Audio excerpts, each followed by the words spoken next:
July 13వ తారీఖు మాస శివరాత్రి సోమవారము ఆరుద్ర నక్షత్రం అండి. చాలా విశేషమైనటువంటి రోజు.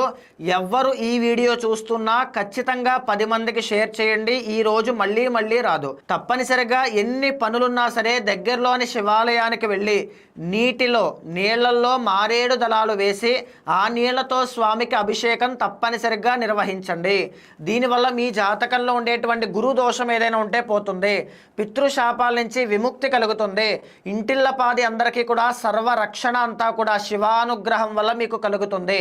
ఇదే కాకుండా జాతకంలో గురుబలము లేక పెళ్ళిళ్ళు సెట్ అవ్వక ఆర్థిక సమస్యలతో ఇబ్బంది పడేటువంటి వాళ్ళు కానీ, లేకపోతే రుణ బాధలతో ఇబ్బంది పడేటువంటి వాళ్ళు, సంతానము కలగక ఇబ్బంది పడేటువంటి వాళ్ళు, శివానుగ్రహం కోసం పరితపించేటువంటి ప్రతి ఒక్కరూ కూడా ఈ రోజున సద్వినియోగం చేసుకోండి. శివ పంచాక్షరి జపాన్ని చేయండి, అభిషేకాన్ని ఆచరించండి. సాయంత్రం వేళ శివుణ్ణి దర్శనం చేసుకోండి.